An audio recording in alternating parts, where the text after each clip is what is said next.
ja see lugu oli seotud Jeesus Kristuse sünniga. Nimelt see sündmus Petlemmas sisaldas sellist aspekti nagu tundmatu taevatäht või lendobjekt, mis näitas taevas idamaa tarkadele või kuningatele, kuidas nad on ka eales nimetatud, aga võib arvata, et oli tegemist ikkagi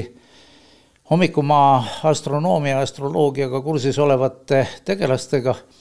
kes märkasid seda tähte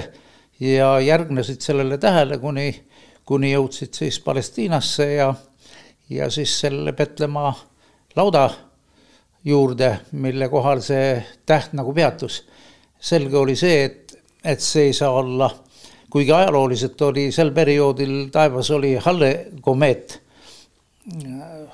ja taevas ikka esineb värvikaid huvitavaid poliidivaatlusi, asteroidivaatlusi, komeedivaatlusi ja mida kõike, aga selle tähe erksus ja siis anomaalsus seisnes selles, et ta liikus mingi periood taevas ja siis peatus, näidates siis nendele hommikumaa tegelastele kohta, kust otsida ja sealt alt nad leidsid siis äsja sündinud juutide tulevase kuninga, kelle ümber siis meie tsivilisatsiooni tähtsündmused ju argnesidki. Oota, 68. aastal sa panid justkui kokku, et tegelikult see siis, kes näitas nendele tarkadele, oli hoopiski, võis olla UFO-laev. Jah, tekkis niisugune noore mehe vastutustundetu hasart, mul tundus, et kõik räägib selle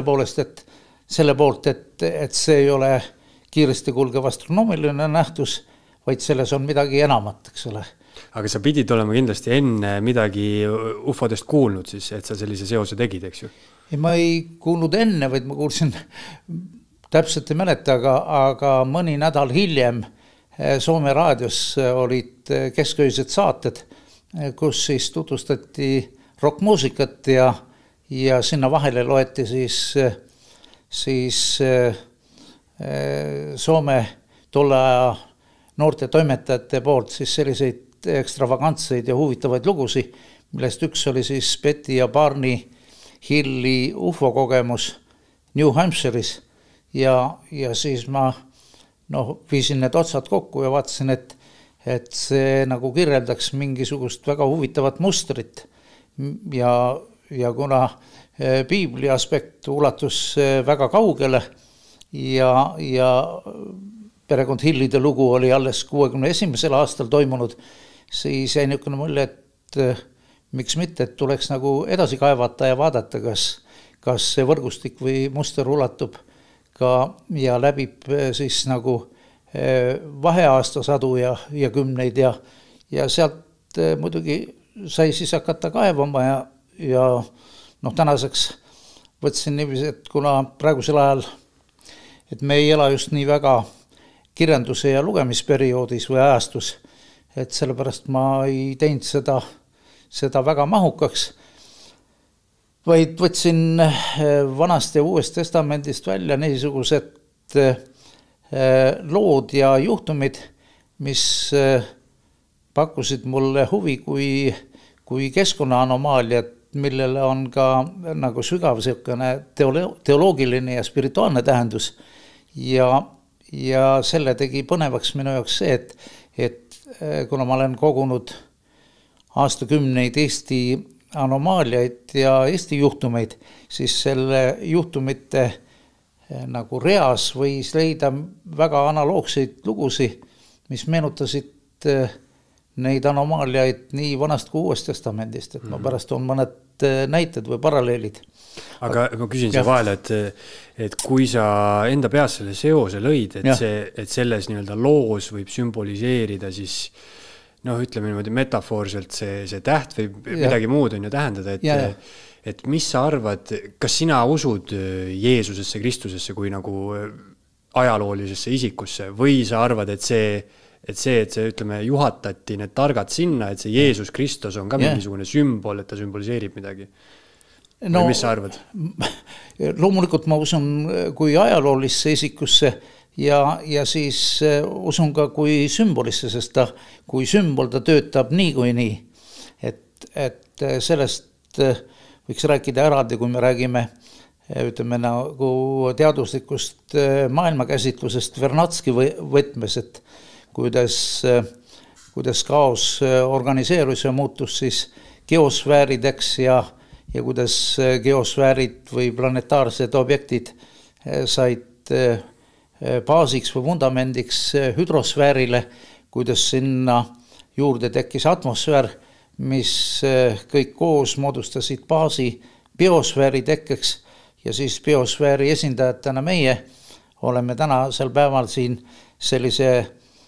tehnika ja selliste võimalustega varustatud, arutleme eluolu maailma ja tõe üle ja sealt kumab läbi siis biosfääri üks eriline omadus ehk noosfäär, see on teadvusfäär ja teadvusfääris siis omaette kiht, millele viitas kunagi Jüri Lotman, semiootik, see on semiosfäär, et me elame tegelikult niisuguste huvitavate märkide, intellektuaalsete ja spirituaalsete ja esoteeriliste signaalide keskel, millise pildi Jeesus Kristuse lugu on meie tsivilisatsioonile vaieldamatult maalind ja mida tuleb arvestada kui semiootiliste märkide vankumatu või värvika reaga, sest et piiblis Jeesus Kristuse lugu, tema isik ja kogu see, ütleme see narratiiv või story on ju otsast lõpuni anomaalne, superanomaalne. Tema tekkelugu, ütleme sünnilugu, kuidas 14-aastane Maarja sünnitas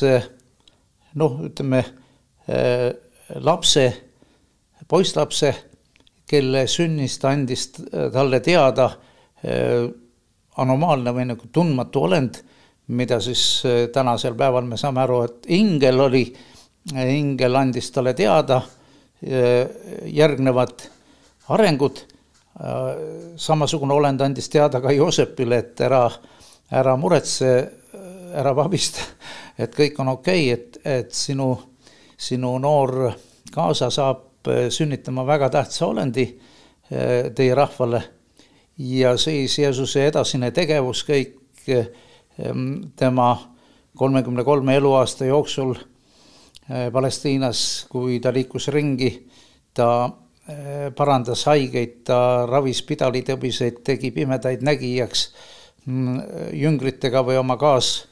kaaskondlaste ja sõpradega koos oli siis järve peal, vaigistas tormi, käis vee peal, tegi terve rida anomaalseid veest veini. Ja see lugu on seal raamatus ka ära märgitud, et mitte veinist vett, aga ütleme niiviisi, et veest veini ja seal juures veel head veini. See on seal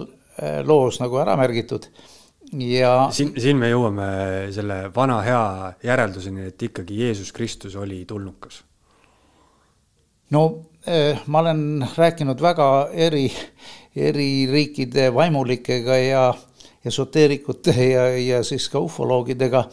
et nendel natukene nagu seisukohad kergelt võivad nagu varieeruda, aga põhimõtteliselt on tegemist ikkagi kõrge vaimse olendiga,